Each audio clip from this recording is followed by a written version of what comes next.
Yes, lads, welcome back to episode 25 of the Everton career mode. So, I guess you'd say landmark episode today because obviously we're a quarter way to 100, which we're not going to make, obviously. But we are indeed halfway to 50, which is a feasible number to get to in the terms of the career mode amount of episodes that we can do. But we're going into the final game of the episode. Well, final 3 games. 2 points behind the Reds, Liverpool. They'd have a game in hand over us, and if they did win, they'd go 5 points clear.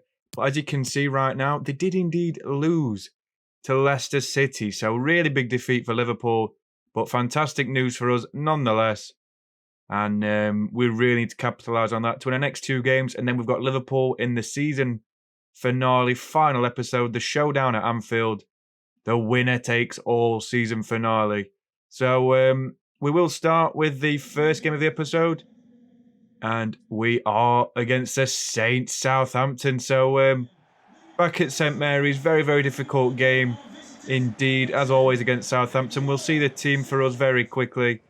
We start with Kobal in goal, obviously. The back 5 of Frimpong, Godfrey, Allen as the central defensive midfielder, and Ndicka and Michaelenko. Midfield 2 of Renato Sanchez and Conor Gallagher. In the forward line of Richarlison, Dominic Calvert-Lewin, and Moussa Diaby. So great team we've got out there again. And we'll see what we can do against the Saints away from home. So the first highlight of the game comes in the 20th minute. Bowen picks up the ball, the former West Ham man. Plays the ball towards Jan Valery. What is he? Jan Valery's awful. Owen picks it up again. Lucky ricochet. And so forces Kobal into a very good save. We see Hasenhüttl on the sideline. He's watching his team. And that was a wonderful save by Gregor Kobal. And Southampton get the corner. So Harvey Barnes whips it in. And Kobal takes the pressure off his defence to get the ball under control. So 32 minutes now. They're coming down the wing. They give away the ball very poorly. Frimpong and Kobal makes another wonderful save from Jared Bowen. And now we're going to try and attack ourselves. So great ball across by Alan. Renato Sanchez towards Frimpong now. We're looking for the pass in towards Richarlison. Back towards DCL. Tries to turn his man, shoots. And it's a great save by Sheppen. I think that's his name. It's a great save from him. So we do get the corner. We try and whip it in towards DCL. It's headed back out towards Ben Godfrey. Back out to Ndicka. Ndicka plays it into Renato Sanchez. He was trying to get the shot away. Turns his man. And the defender blocks it. And it just lands over the crossbar for the end of the attack. So really, really boring first half. A scoreboard, ball score, whatever they say. And we need to really pick up this second half to keep pressure on Liverpool. So we restart straight from kickoff now. Renato Sanchez picks up the ball straight from Dominic Calvert-Lewin. He's looking to try and find a little bit of space to play it through to the big man again. DCL finds Moussa Diaby. He's looking to beat his man. He does beat his man. He's looking for the return ball. DCL's through on goal and it's blocked. What sort of a block is that? That's like playing Varane, that is. That's PTSD flashbacks all over. But we do get the corner, whipping it in towards DCL. Who gets up high, flicks it on. And Sherpen gathers. Oh, it's not even Sherpen, it's Flecken. When did he play Sherpen? They look the exact same. Oh dear, I think I'm going a bit nuts. But we do pick up the ball again. Renato's looking for Conor Gallagher. First time shot. Oh my days, what a goal that is. I'm not really too sure about that celebration. That is really, really bizarre. Oh dear.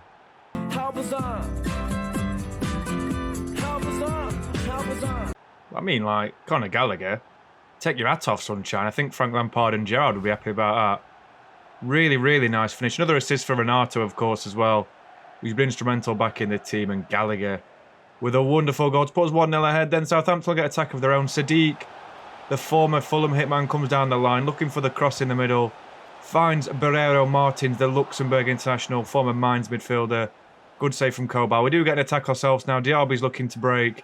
Got his man to beat. He tries to get past one. Gets past two. Prode responds like a robot man. Looking for the whip in the middle. Finds it back six towards Richarlison. And Flecken is beaten. All ends up to make it 2-0. Good save from Kobal at one end. And a very suspect piece of goalkeeping from Flecken this time. I'm not really sure about that. Very, very weird. But, and he's a fantastic goalkeeper in real life. Don't get me wrong, Flecken. But really should be doing better here. Might have taken a deflection. I'm not sure. Very weird animation. But we are indeed 2 goals up. Then just before the end of the game, Sadiq's run down the line again. Looking for the cross back towards Bowen. Finds him. Back in towards Stuart Armstrong, the Scottish international. Wonderful player he is in real life. And he buries it. The former Celtic man. Very unfortunate to not keep the clean sheet, but Southampton have peppered the goal at stages of this game. So all we have to do now is sort of defend the lead. We don't really want to concede right near the end of the game because we don't deserve to. 3 minutes of added time, so we should be able to see it out. At least I'd hope. Diaby looking for the overlapping run of Michaelenko now. We've sort of won already now. We play it in towards DCL, who chests the ball. He's tackled, but basically game over now. Southampton haven't got an attack left. The ref blows for full time, and that's the first job done. We shake hands with Big Ralph. Big old Ralphie Halson Hootle. I don't know if he's going to get sacked soon, to be honest. Southampton have been woeful these last 15 games or so. But great result yet again. 7 shots to 15, 83 passes attempted. Completed for Southampton. We didn't actually get out past that badly for a change. We had more possession, which is always a big bonus. Kobal with an 8-point rating, 4 saves. He's been tremendous. Flecken, again, at fault for the goal, but still had a few good saves in him. Jared Bowen, obviously. Very, very good for these. They've got some good players. I'm looking through their team. I always do this now. I look through their team after the game. Sal looks really good. And obviously Harvey Barnes wouldn't do bad in our team, I'd say, if we are indeed to lose Richarlison or DCL at some point in the future. But great result nonetheless, as I keep stating. And we'll do the press conference. So Wolves have beat Spurs, Leicester have beat Arsenal, and of course City have beat Brighton away from home. But they've got nowhere near any chance of catching us. All we need to do is focus on Liverpool now and see what they're doing. Because if they lose their last 2 games, we've already done it. We're 16 games unbeaten now. The unbeaten run is really, really coming together. And their boys are really, really good. Really, really good. We've been fantastic recently, defensively especially, since Frimpong and Kobal have come in. Allen's been exceptional yet again.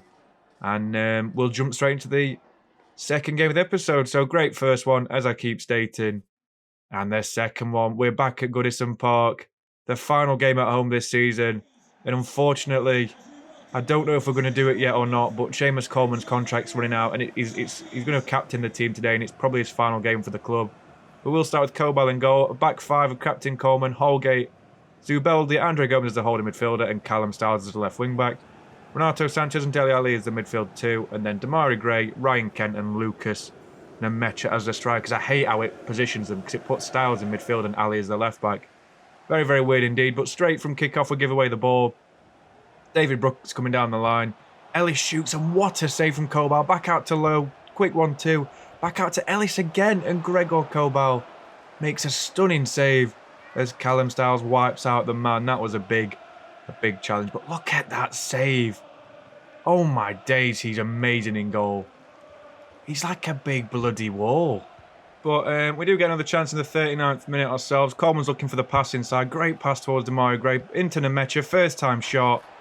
And Bournemouth have no answers for that. Brilliant play from Damari Gray. That rhymed, that did. I'm basically a lyrical genius. You smart. You very smart. It's a great finish again by Nemecha, who's done really well in the absence of DCL. He's getting a rest for the final day. And he does indeed put us ahead for the final half of the first half. Very, very low impact first half. Kobal was very good as usual. But Nemecha's the difference maker so far. So we'll restart in the second half very shortly with a first highlight in the 48th minute. Ali picks up the ball, looking for the pass to Renato Sanchez. Diaby's through, easy chance for him. Hits it across Travers. And the Ireland international goalkeeper makes a good save as Oliveira dribbles the ball out of play. What are you doing, you numpty? Absolute numpty. I'm not sure about that. But we do get the corner. We're looking for Igor Zubelda in the middle, who wins the header. And Travers has no response for that. Brilliant goal by the former Real Sociedad holding midfielder. Great player he is in real life, Zubeldi. I've seen him play a few times and he's very, very good. Very, very good. A bit like a ball winning. Like he wins the ball and plays it out fantastically well. That's what I'm trying to say. So I saw him in the Europa League a few times this year. But yeah, we are 2-0 up. And in the 64th minute, we get another chance. Diaby beats his man with one touch. He's looking to beat the next one. Florentino can't keep up with him. Kelly can't either. Across the keeper. Oh, man. He's just so good. Honestly, I think he's better on the ball than Richarlison. And obviously Calvert-Lewin, but Richarlison's probably the best player in the team. But Diaby's just so good on the ball. It literally sticks to his feet. And it's a wonderful goal again by Big Moussa Diaby, the £80 million baller, to put us 3 goals ahead. And then 10 minutes left of the game now. Demarai Gray's running through. Quick 1-2 with Dele Alli. It's a return ball, which is delightful. He rounds the keeper. The keeper makes a save. Pass it back to Renato Sanchez. First time finish. Easy 4-0 dubs these. Honestly, this Bournemouth team is... They are fodder. They are proper fodder. It's just really, really easy to beat teams like this. But, I mean, 4-0 victory against Bournemouth. Really, really good. And we can't complain. Bournemouth were really struggling against us. And we really, really deserved it, to be honest. I mean, they only had 2 really good chances and they were in the space of about a minute. So Kobal kept us in the game when he needed to. And the stats don't lie, we battered him. We absolutely dominated him. By the way, just for your guys' knowledge, I've already recorded all of this, but my editing software decided to crash on me. So I've got to record the next 10 minutes, which I've already done. So I sound a bit frustrated, it's because I am. So I apologise for that in hindsight. But I mean, Kobal still had a brilliant game. We'll go back onto the game because I'll stop talking about this. But Kobal was fantastic yet again. Really, really good signing. Probably the signing of the series so far. He's made the most difference, even though Renato has been unbelievable. I think with him being injured this season, it's sort of moved him down a little bit. But before we go into the Liverpool game, we'll have a quick look at the table. So they've just beat Burnley. And clearly they've not lost since they lost against Leicester, was it? So we are still top of the league. Actually, we've gone top of the league, haven't we? We were second. So very, very nice for us there.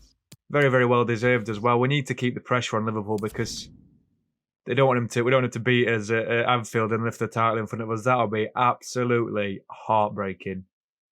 So we will start with that game, of course, and the players on the pitch before the game, getting ready to play, and look what it means to him. Captain Alan, yet again, the captain, the vice captain of the team for us on this.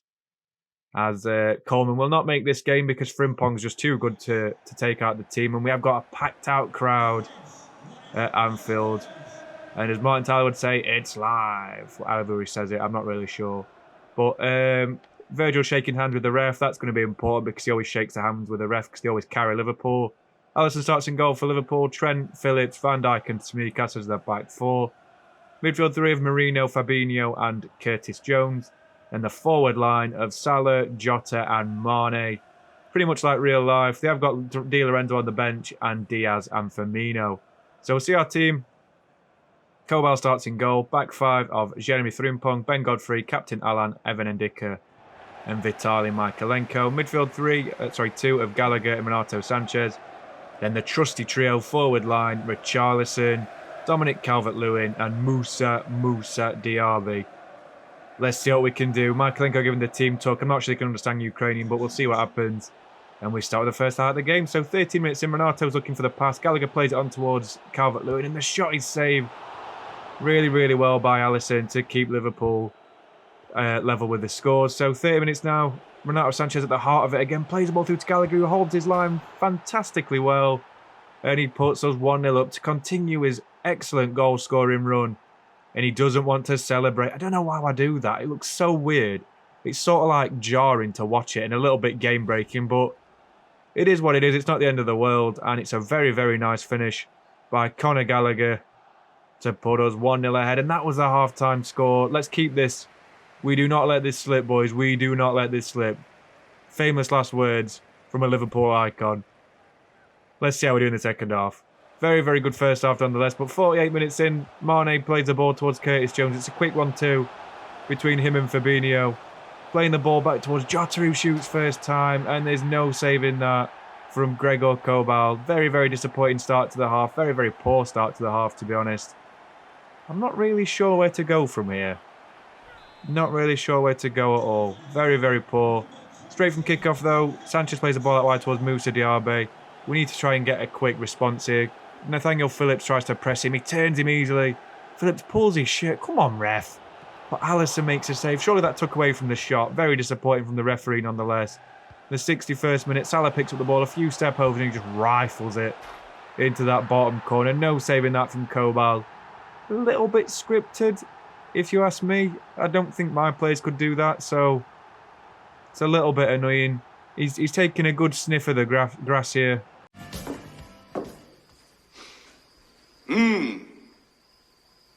Can you smell it? Actually, oh, I was praying. I probably shouldn't have made that joke. I take it all back. The clip and everything. But 6 8 minutes in, we get another chance ourselves. Calvert-Lewin flicks onto Renato Sanchez, who takes a touch and volleys it first time. Over Ali son. What's his name? Ali son? So that's one of my mates' mum's name. Maybe he's copied her. Great finish anyway by Renato Sanchez. It's a wonderful flick on by DCL for another assist for him. And Renato Sanchez gets us back to the top of the league until the 75th minute when Liverpool creates some space. Trent and Salah causing havoc on the right. Quick 1-2 between them. Meggs and Ndicka really scripted this. Marino straight into Mane. It's through Michaelenko's legs. And as I said before, is that a little bit scripted? Does anyone else think that? It seems a little bit dodgy to me, a little bit suspect. That managed to find its way in. Then the 89th minute, we're going to try one more final chance. Richarlison takes an awful touch. He could have played it through to Gallagher so easily if he'd have passed it first time, but this game doesn't allow for things like that because that would be too difficult for the developers to work. Oh my God, we've lost. I already know it. Michaelenko intercepts it. Renato Sanchez is bundled off the ball by Salah in sort of a foul-like fashion, but they don't do it. They don't give it. And Godfrey clears the ball away. No more attacks for us, of course. And the final whistle goes, and we've lost the title to Liverpool. Fortunately for us, there's no trophy lift. I thought there were going to be one at one point, but the game decided not to give Liverpool that because it's not going to happen in real life, unfortunately. But Klopp picks up Alisson. I mean, I think they might actually... Is he going to go and do the boom thing he does? Because this looks like what Klopp would do in real life where he hugs all the players. I bet they spent a lot of money on this animation, you know. He's celebrating with Virgil and Firmino, whose arm tattoos have more detail on them than any of the agents in the game, or managers, to be fair, apart from Jurgen, whatever his name is. He does the pumps. I'm just devastated. I really am. I literally think I've got nothing left. I'm proper devastated.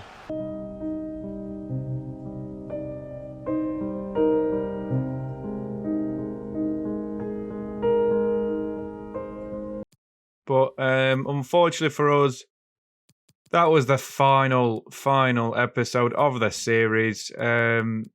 Series 2, I should say. Obviously, we've got a Series 3 coming in maybe tomorrow, maybe the next day. I'm not really sure yet. Hopefully I can get it out by tomorrow, but I haven't actually recorded it as of yet. I try and get 2 out at a time, like one every day for 2 days. Then I have a day off, then I usually do another one, and then another one. But we'll see what we can do with that. We are going to sign or renew Seamus Coleman's contract. He doesn't want an extension, which is such a glitch in this game because that means he'd have nothing left. He'd have no contract left at all, but we'll offer him a 1-year deal. He'll agree to the fee. Let's see how much money he wants. I think we're going to offer him about 40k a week, see if he wants to stay on that, because it's not a bad fee for someone who's 34 and 71 rated. I think he might be being paid a little bit too much there, but he is a club icon. I don't want him to go. I really, really don't want him to go and just be somewhere else for a couple of years and forget about his... he's been at Everton for like 12 years, I think. He's definitely going to get a testimonial in real life. He's been fantastic for the club. And while we're here, we may as well have a look at how the players have done this season. So we'll start from the top to bottom. Obviously, Gregor Kobal has got 6 clean sheets in 21 games. Wonderful, wonderful recruitment from us. 7.48 rating. He's been fantastic this season. And I couldn't ask for anything more from him. We've got the 2 loan keepers as well. Diego Reina, who's been on loan at not Borussia Mönchengladbach, sorry. It's Atletico Mineiro. I couldn't really see. He's got to buy a few. João Virginia's going to get sold. Freddie Woodman's not bad for a backup goalkeeper. And Paul Stevens is probably going to get loaned out, I'd suggest, in the next season. Woodman wasn't bad when he was between the sticks, but it's Patrick Stevens, but just a massive discrepancy between Kobal and Woodman. So Callum Styles as well, I really like him. I like him probably more than Michaelenko, to be honest, because he's got far better dribbling and passing. I mean, Michaelenko's not bad whatsoever. He's younger. Is he younger? In fact, he's not younger, is he? He's a bit older. But he's just not quite... He's more of a central defender. And Kunku's going to get sold, of course. Godfrey, tremendous season from him yet again. Him and Ndicka are pretty much elite-level centre-backs in-game because of their pace and size. Holgate's not a bad backup. He might get sold. Zubeldi has pretty much established himself as either Allen's replacement or at least a fantastic midfield presence or central defender because he's got the leadership trait as well. And Ndicka, as I said, has got 2 clean sheets and 2 goals. Really good for him. The loan through will get loaned out again next year. Same with Patterson. And what's the other right back called? Kyle John. Very good loan seasons for them, apparently. Liam Freeman's going to get loaned out, although he could be Coleman's replacement. I'm not sure about that yet. Coleman's obviously still signed a contract, but he's not really going to play a lot. He's literally just there for, I don't even know, he's just there for leadership. Kenny's going to get sold. He's played 4 games all season there at the start of the game, so he's going to get sold. Frimpong's been really good since he's come in. No one can get past him. Should have had more assists, but our strikers haven't scored the ones he's given to him. Allen has been unbelievable. 3 goals, 3 assists in the league, 7.1 rating. Really, really talented. Fantastic nonetheless. Harley Cooper, he's literally a motorbike name. +7 this season. He looks fantastic. Anthony Gordon's returning as well after a decent season at West Ham for the second year, running 4 goals, 4 assists. Not bad for him. If Demarai Gray decides to leave the club, which he could do because he deserves it. He's got 12 assists and 6 goals. Very, very good backup for Moussa Diaby. He deserves first team football, if I'm being honest, but I don't want to sell him. But we'll see what offers come in. Moussa Diaby as well. 23 years old. Really good season. 13 goals, 11 assists. Basically all in the league. So 23 contributions in 34 games in the league. Great average rating. Tom Davies looks like he's on his way out because he's only played 3 games all season, and he's not really impressed me when he has played. Renato's played 10 games, 4 goals, 2 assists. He had that massive injury, but when he's played, the stats don't lie. The team's just been far better. Clean sheets in half the games, basically. Lewis Borrington's on his way out as well. I don't think he should go for loan. I think he should just get sold. He's not good enough for this team or any team like League One or above. Dominic Johnson's going to get loaned out. Andre Gomez is staying in the club. 7 assists and 1 goal in 23 games. It's really, really good. He's also got 5 clean sheets whenever he's played. So he's been really good when he's played. I really like him. Senior figure of the squad. Not going to get sold. Tyler Onyango's going to get loaned out because he could get a +7 like Harley Cooper and be really useful. Conor Gallagher, 7 goals, 8 assists in 38 games, 6 clean sheets. He's been a very, very nice replacement for Renato Sanchez through the injury crisis, and he's definitely going to be batting around the first team next season. George Dobson, 18 years old, 68 rated. He's going to get loaned out. Dele Alli's on his way out by the looks of it, 83 rated, 27 years old. 14 assists, 6 goals. I'll be surprised if we don't get 30, 40 million for him. Martin Brown's been good at Burnley, apparently 3 goals in 13 games. Not bad for him. Kent with 2 goals, 4 assists. He's on his way out. I don't like him. I've not played him since the cup final. The cup, cup round of 16 against Bayern Munich. Richarlison, probably the best player in the team, 89 rated. 26 goals, 19 assists, 45 contributions. I think he might be on his way out. I want to make it as realistic as possible, and if the club offers a lot of money, it will be gone. Moise Kean needs to come back to the club next year to sign a new contract and then either be sold or be used if DCL decides to leave, because I want to make this career mode at least enjoyable and just not I can't even speak. Rely on the same players all the time. Nemecha, good backup striker / first team striker at any other club. 8 goals, 4 assists in 19 games. Not bad for him. Holloway's not done bad against at Burnley. 2 goals, 1 assist in 13 games. Gone up by a +5, so not bad at all. Lewis Dobbin as well is probably going to get sold. And then DCL, 37 goals in 42 games. Started the season very, very slowly. And 16 assists to match the record. So really good season for both our star men. Potential on their way out if we have a quick look at the season objectives in a second. Only got 2 years on their contracts. Richarlison's got 3, so we'll see what we can do there. But we're going to have a quick look at the forfeits and season objectives. So we did spend all the money we had at the start of the season, 160 million. All we had left was 10 million. I think that's pretty much saying that we spent all the profit we got from the Premier League. We made like £200 million from finishing second in the league. So the profit is there in the league. And we still sold players as well. We also expect you to finish inside the top 4 at the very minimum. Would really like to win the EPL again. We finished second, so we didn't do bad whatsoever. The club also like to lower the average age of the squad and would like the oldest players on small deals. And we've done that. We've signed a few youngsters and we've got rid of a few oldies, and Coleman's on a 1-year deal. So I think we've done that as well. And having qualified for the UCL, we expect you to make at least the quarterfinals. We didn't. We made the round of 16, and that's the forfeit. That's where it's going to come in. We'll see the forfeits in a second. I'm pretty sure you remember the one about the face reveal. We're not going to do that next season. It's going to be for a new series because I really enjoy the format of this series. I don't want to change it at the moment because it's easy to record like this. But for the new series, whenever we do that in a few weeks, two weeks probably, we'll have a face reveal on the channel. So stick around for that, as they say, plug in something for later on, which they haven't even sorted out yet. But I have bought a new camera, so that's gonna change how the series is ran. But we've still had a decent season, I'd say. 3 out of 4 isn't bad. but it's not amazing either. So not the best thing in the world to have to do the face reveal, but I mean, it is what it is. And there you go. Failure to complete fewer than 2 of the objectives and the entire Everton mode career mode will be over. Obviously, we have done that, so I've put an X next to it, which is a bit like counterproductive, but I've put that there to show that we haven't had to do that one. If you fail to reach the top 4, 500 push-ups on camera, as easy as that would be to do, we don't have to do that. And if you've failed to make the quarterfinals of the UCL, you have to sell 2 highest-rated players in the new season. So as I hinted towards earlier, DCL and Richarlison, as much as no one likes it, and I don't want it to happen, and I'm sorry if you guys want to keep them, to make the save a little bit more interesting, we're going to have to sell them. We'll get as much money as we can for them, and we'll not sell them to rivals in the league either. But I think they're going to have to go because I don't want to fail to follow through on the forfeits. And obviously, if you don't manage to complete all the objectives, then you'll have to do a face reveal. You know what? It is what it is. It's time for it to happen, and obviously, I'm not going to do it this series which we're doing now. So we'll only do 3 seasons. I think the next one with the final one. But I'm not really planning on doing 4 seasons, but we'll do 3 seasons. And the face reveal, it's not even like a big deal, but I'm just saying I don't want to do it, but I will do it because I'm a man of my word, or a boy. I'm not sure what I'm classed as. And obviously, we've got a face reveal for the new series. Whenever that comes out in a couple of weeks, I'm not sure what it'll be yet.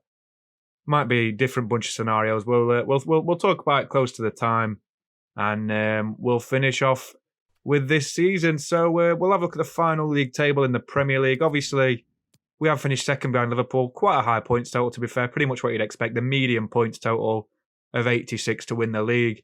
83 to finish second. And then Chelsea was 7 points behind. We pulled away from them really, really well. We actually lost more games than Chelsea and Liverpool. But we did have the second fewest goals conceded.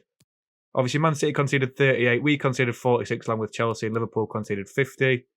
The rest of the league pans out as Wolves and Arsenal, 7th and 8th, not in Europe. Either are Tottenham, so a realistic signing could be Harry Kane. And that sounds stupid, but it could be. And then the bottom 3 of Watford, Fulham, and Sheffield United. Obviously, the top 4 was Chelsea and Manchester City, along with us and Liverpool. And the top scorers in the league, we've got Calvert-Lewin on 31 in 32. Really good return from him. So close to catching his record. Mane's got 30 in 38. Richarlison's got 19 in 36. And Lucas Moura's got 21 in 37. Does Harry Kane even play for Tottenham anymore? I'm looking for him in the top goal scorers and I can't even see him.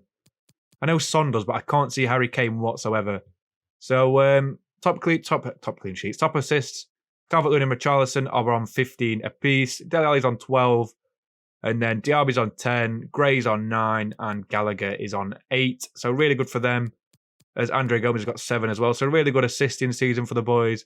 And then Gregor Kobal is 12th in the clean sheets. He could have been like 5th or 4th if the game didn't script us every game. But, I mean, he's probably got the best save percentage and the highest average clean sheets. If he'd have played 38 games, he'd have averaged out 10. So he'd have been joint top of the rankings. But quick look at other leagues as well. Boca Juniors have won the Liga Argentina. Vélez Sarsfield have finished second. Championship winners Leeds United returned to the league along with relegation fodder last year, Newcastle. And then probably Norwich, I would suspect, since they've got a decent team. We'll see who goes down and up, though, because we could sign a few players from that league again, as we are that sort of club. The relegation teams were Sheff Wednesday, who've just gone back up, Hull City and Rotherham. And then League One winners, Luton Town battered the league. Plymouth finished second, Sunderland third, and then between the rest of them to go up, Salford City, Doncaster and Bristol, I think, go up in the Championship, and then the rest of the 4, Scunthorpe, Gillingham, Carlisle and Port Vale fight it out to get to League One. The French League winners, PSG, 85 points. Not a great season by their standards. And then Lille, Stade Rennais and Olympique Marseille finished in the top 4, along as Lille in 5th. So Jonathan David could be a realistic signing as well. Who went down in that league? Troyes, Auxerre and Guingamp.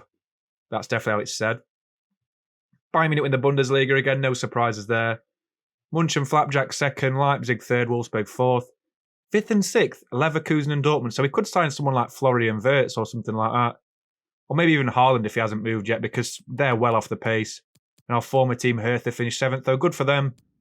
And Armenia, Werder and Köln go down. Roma are the Serie A winners. Jose Mourinho's done it again. He's won a league title in Serie A with Roma. Atlanta finished second, Lazio finished third, and Piemonte Calcio finished fourth. The top 4 are full. a full teams without any licensing. What the hell is that?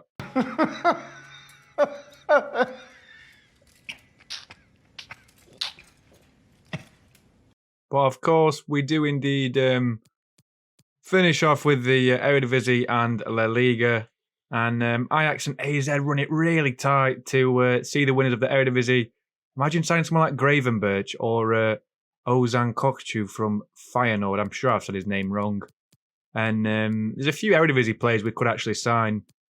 Obviously Liga Portugal as well. Sporting and Benfica run it really close as well. 85 points apiece. Benfica lost one game all season and didn't win the league. That is devastating for them. Absolutely devastating. Porto finished third, miles off the pace. There's a few players from there I wouldn't mind either. Like the keeper, Diogo Costa. SPL even. SPL, Celtic and Rangers. Celtic have won that league too many times. One loss for them. Domination, nonetheless. Rangers have improved on the third place finish sustained last year. And very, very boring league, that. Very, very boring league. The Liga winners are Real Madrid, 86 points, taking the title back off Sevilla, I think, or Villarreal, one of the two of them teams. Atletico de Madrid are second, Sevilla are third, and Barcelona squeaked the Champions League above Real. Sociedad, in fact, they're 9 points clear, they didn't really squeak it, but it could have been any of the top four as the champions going to the final day of the season. Well, the final couple of days, Barca could have lost for all I know. And then, I'm not really bothered about the MLS, but I'll have a look at it. Antalyaspor win the Super League. Oh my god, that's weird. I don't care about the MLS. It's just a banter league, really, isn't it? Full of retirees and players who just want to earn a little bit of cash before they retire. We'll simulate to the final day of the season. This episode has been a really long drag. So if you've made it this far, I really, really do appreciate it, and I appreciate all your support on the channel. And it's been a very long episode. The longest one I've ever done. It'll take about 5 hours to upload, probably.